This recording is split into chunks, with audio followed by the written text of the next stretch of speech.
El trastorno por déficit de atención con hiperactividad, también conocido como TDAH, es el trastorno infantil más diagnosticado en la actualidad.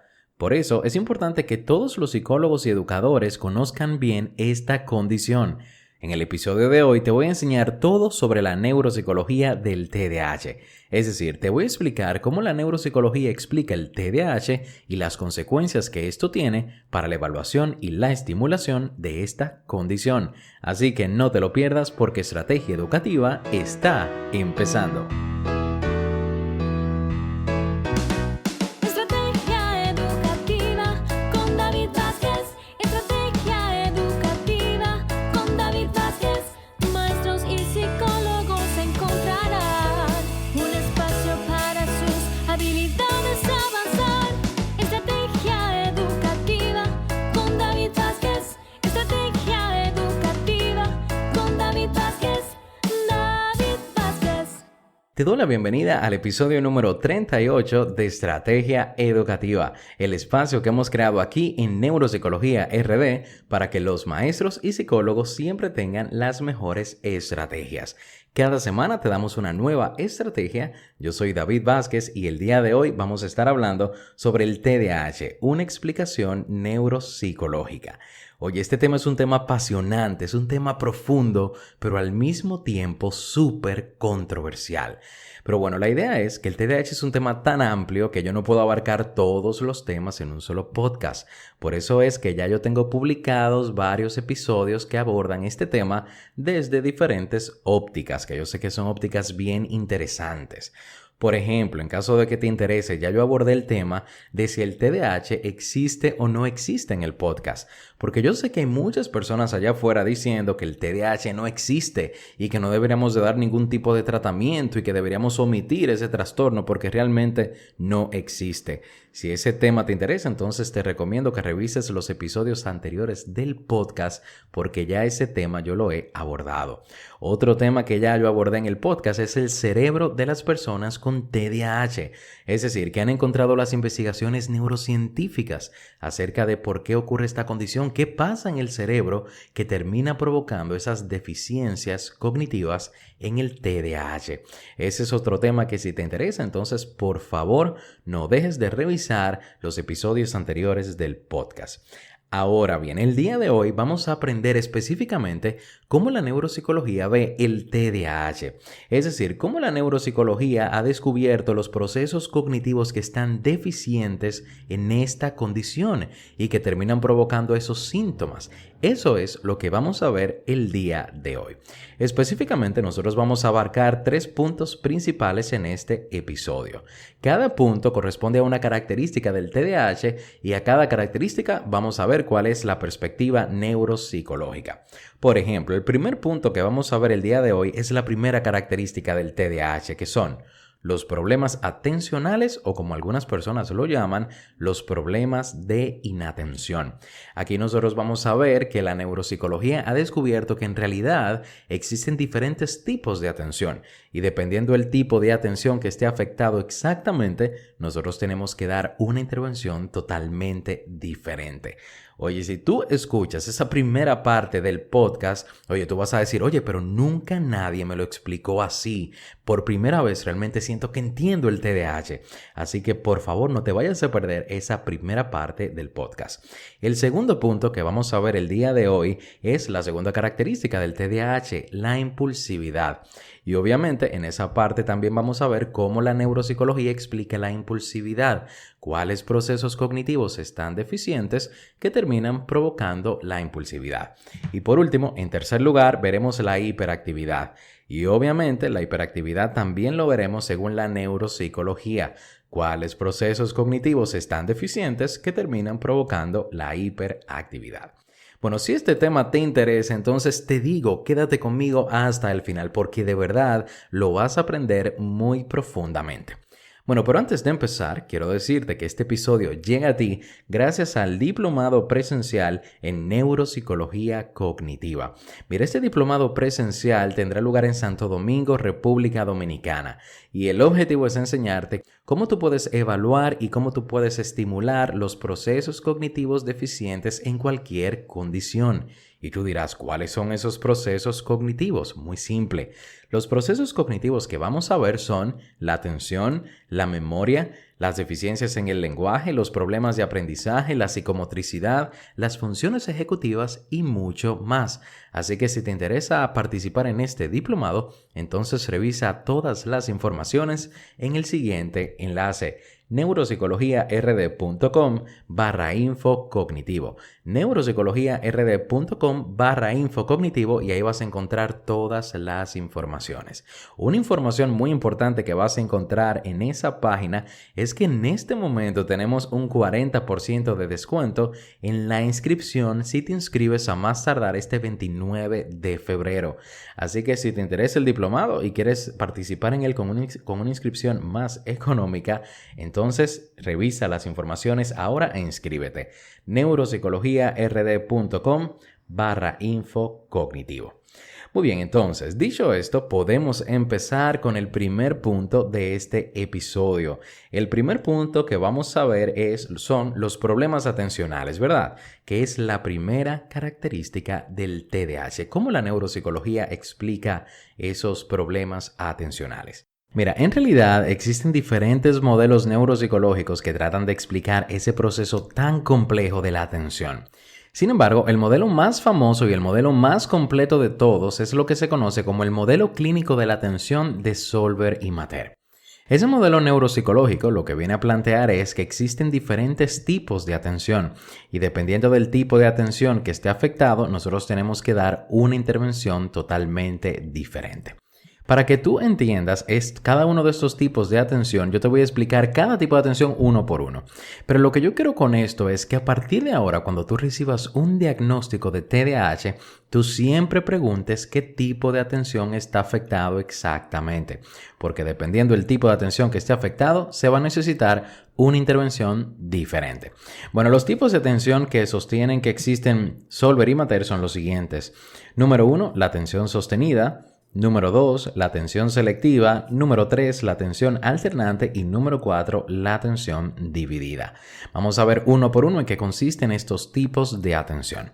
La atención sostenida se define en palabras bien sencillas como la capacidad que tenemos de enfocarnos en un estímulo específico durante un tiempo prolongado. Fíjate que en este tipo de atención, en la atención sostenida, lo que importa es el tiempo de duración de la atención.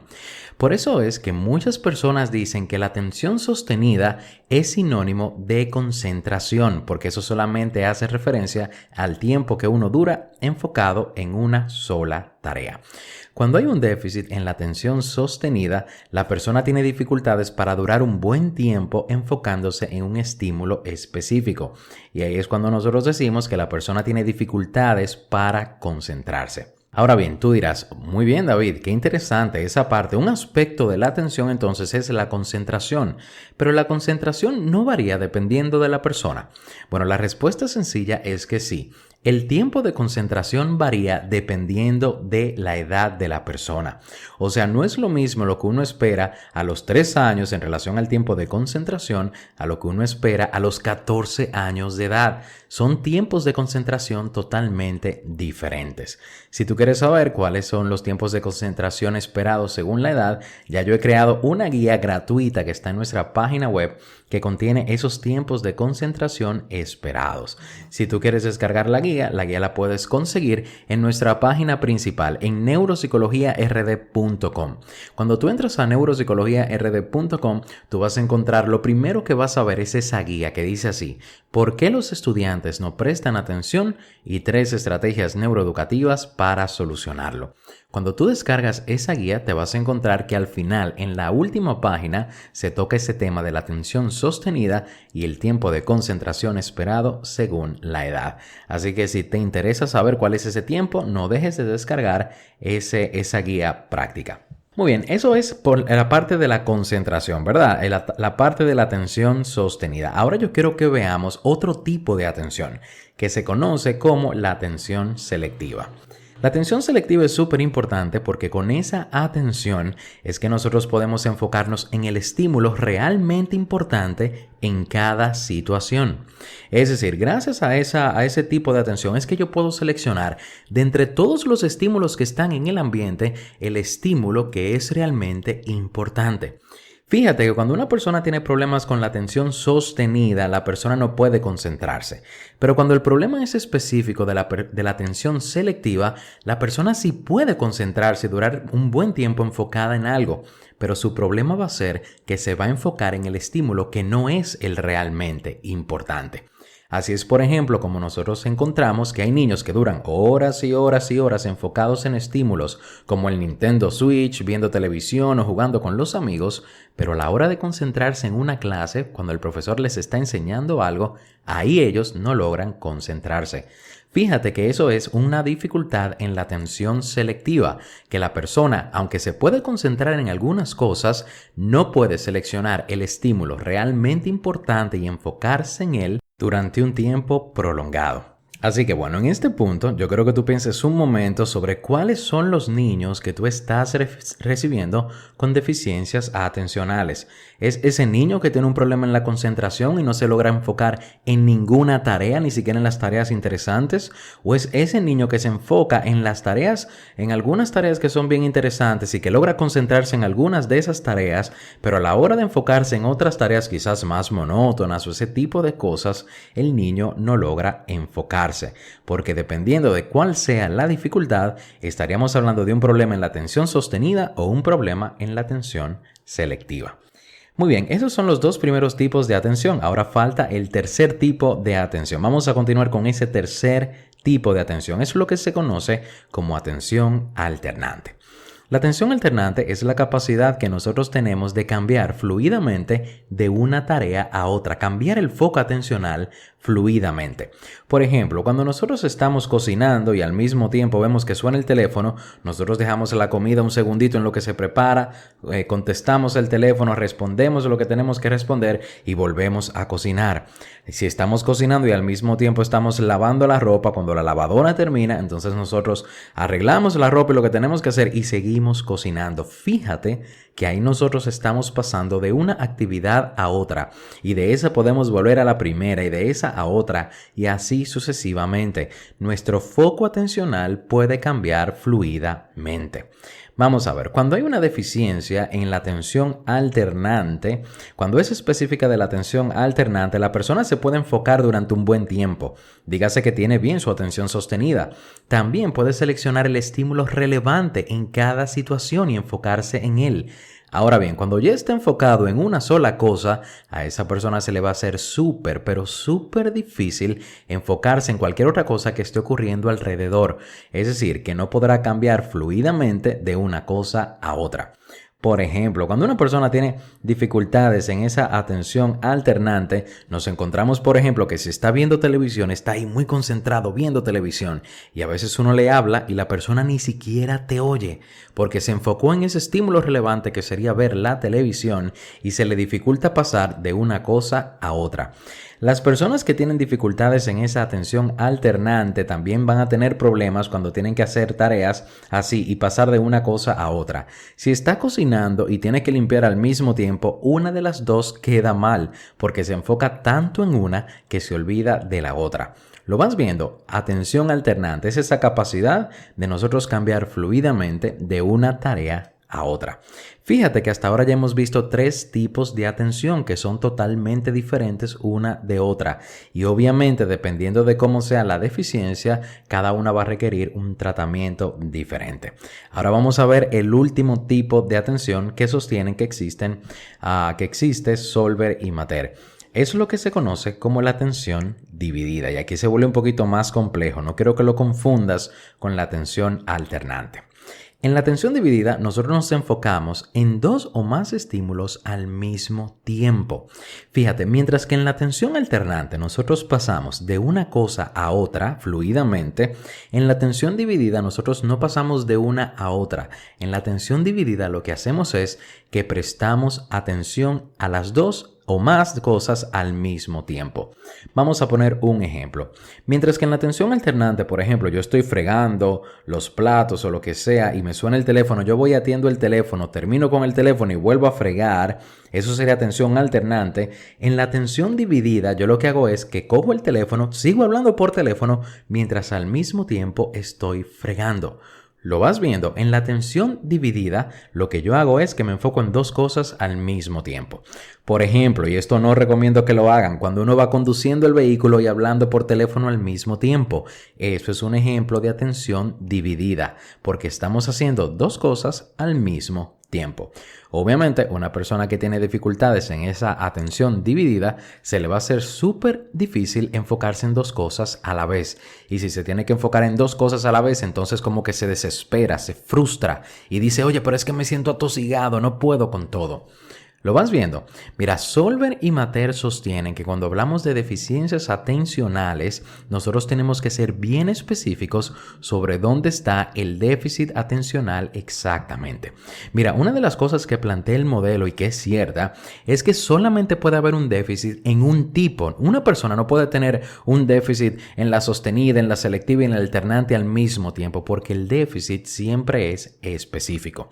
Mira, por eso es que cuando nosotros evaluamos atención, nosotros siempre debemos saber para qué tipo de atención es que nosotros tenemos que utilizar una prueba, y las pruebas normalmente lo dicen. Hay pruebas para la atención sostenida, pruebas para la atención selectiva, pruebas para la atención alternante y pruebas para la atención dividida.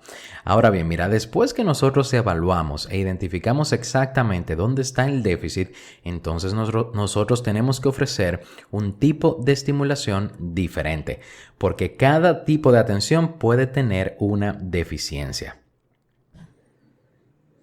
Bueno, entonces en este episodio ya yo te he dicho los tipos de atención que existen: la sostenida, selectiva, alternante y dividida. Ahora tu trabajo es investigar más sobre esos tipos de atención, cuáles pruebas se utilizan para evaluar cada tipo de atención, cuáles ejercicios sirven para estimular cada tipo de atención, etcétera, etcétera. Ese será tu trabajo, ya te guíe en una parte del proceso. Bueno, si ya tienes esa parte clara de que existen diferentes tipos de atención y existen diferentes pruebas y diferentes ejercicios para estimular cada tipo de atención, lo que sigue entonces sería el segundo punto de este episodio, la segunda característica del TDAH, la impulsividad. En palabras simples, en palabras bien simples, la impulsividad se define como actuar sin pensar. Oye, es así de sencillo. La impulsividad es actuar sin pensar. Cuando una persona tiene impulsividad, la persona realiza sus acciones, realiza sus conductas sin antes pensar en ellas, sin antes meditar en cuáles pudieran ser las posibles consecuencias de las acciones. La neuropsicología ve la impulsividad como una deficiencia en una función ejecutiva bien específica, que es lo que se conoce como la inhibición del impulso. La inhibición del impulso, en palabras simples, también te lo voy a definir, se refiere a nuestra capacidad de inhibir una respuesta cuando esa respuesta está en contra de nuestros intereses. Por ejemplo, vamos a suponer una persona que se enoja con su jefe. La persona tiene muchísimas respuestas a esa situación. Puede ser que habla asertivamente, puede ser que golpea a su jefe, puede ser que la persona le grite a su jefe, etcétera, etcétera. Bueno, las personas con impulsividad pudieran cometer cualquiera de esas acciones que te acabo de mencionar así de simple, porque le llegó a la cabeza. No pensaron en las consecuencias, no meditaron en sus propias conductas. Y mira, la forma que tiene la neuropsicología para trabajar la impulsividad es a través de un tratamiento que se conoce como el entrenamiento en autoinstrucciones. Escúchalo bien, entrenamiento en autoinstrucciones. Con este entrenamiento lo que se pretende es lograr que el niño o la persona con impulsividad logre eso mismo, pensar antes de actuar. Es decir, lo que se quiere es que el niño o la persona logre verbalizar sus acciones antes de hacerlas, que pueda definir en qué consiste la acción que quiere hacer, que pueda explicar para qué quiere hacer esa acción, para cuál es el fin que tiene con esa acción antes de hacerla. Y obviamente así se va a lograr que las acciones sean bien pensadas y bien calculadas antes de realizarlas. Bueno, si tú quieres aprender sobre eso, sobre entrenamiento en autoinstrucciones para trabajar la impulsividad, entonces te recomiendo que busques en Google porque existen docenas y docenas de entrenamientos en autoinstrucciones. Créeme, si lo buscas en internet vas a encontrar varios modelos que te explican cómo hacerlo paso a paso. Muy bien, entonces vamos a continuar ahora con la tercera característica del TDAH, que es la hiperactividad. Mira, y aquí lo voy a hacer un poquitín más rápido y de una manera más sencilla. La hiperactividad se define como un exceso de actividad motora que no tiene ni función ni sentido. Oye, es muy importante esa parte. La hiperactividad es un exceso de actividad motora que no tiene ni función ni sentido. Mira, es importante que tú entiendas esa parte de que no tiene ni función ni sentido, porque a veces hay niños, por ejemplo los niños con autismo, que tienen lo que se conoce como estereotipias, que son unos movimientos excesivos también. Pero en esos casos no son hiperactividad, porque las estereotipias en el autismo sí tienen una función y sí tienen sentido. Hasta ahora las investigaciones han encontrado que las estereotipias sirven para autorregular el comportamiento de las personas con autismo. Entonces, como en ese caso sí hay una función y hay un sentido para ese movimiento excesivo, no podemos hablar de hiperactividad. Bueno, lo más interesante es que para la neuropsicología, la hiperactividad también es vista como una deficiencia en la inhibición del impulso, específicamente como una deficiencia en la inhibición del impulso motor. Por lo tanto, para la neuropsicología, la hiperactividad es vista como un déficit también de esas funciones ejecutivas que tanto se han hablado en los últimos años. Que de hecho yo he estado pensando en hacer un episodio nada más de funciones ejecutivas porque es un tema súper amplio y es un tema que muchas personas viven comentando por ahí afuera. Bueno, mira, por eso es de hecho que para muchos investigadores el TDAH actualmente debería de considerarse un trastorno con solamente dos características. La primera característica serían los problemas atencionales y la segunda característica sería impulsividad. Porque obviamente si la hiperactividad también sería una deficiencia en esa inhibición del impulso, nos estaríamos refiriendo exactamente a lo mismo. Bueno, pero hasta ahora eso todavía no es concluyente y por el momento todavía el TDAH se ve como una condición que tiene esas tres características: problemas de atención, impulsividad y también hiperactividad. Hasta que eso no cambie, tendremos que seguir hablando de esa tríada del TDAH. Bueno, señores, con esto hemos llegado al final de este episodio, donde hoy vimos la neuropsicología del TDAH, cómo la neuropsicología explica esos síntomas que aparecen en esta condición. Bueno, específicamente en este episodio aprendimos que los problemas atencionales pueden tomar diferentes formas. Pueden tomar forma de problema en la atención sostenida, en la atención selectiva, en la atención alternante y en la atención dividida. También aprendimos que la impulsividad se trata de simplemente actuar sin pensar y que la neuropsicología lo ve como un déficit en esa función ejecutiva que se conoce como inhibición del impulso. Y por último, también vimos la hiperactividad, que se refiere a esos movimientos excesivos que no tienen ni función ni sentido y que para la neuropsicología también se trata de un déficit en esa inhibición del impulso.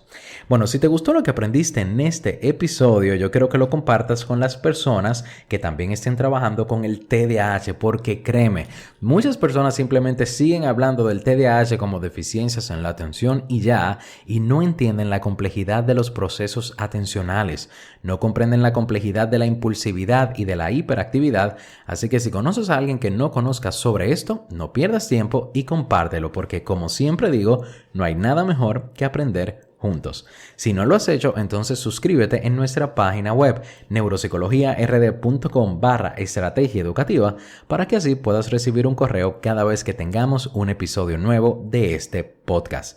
Bueno, como siempre, para mí fue un verdadero placer tenerte aquí y espero que sigamos juntos la semana que viene, donde voy a estar hablando sobre cómo crear límites, cómo poner límites en los niños y en los adolescentes. Así que si te interesa, no te lo pierdas y ya sabes, nos vemos en la próxima.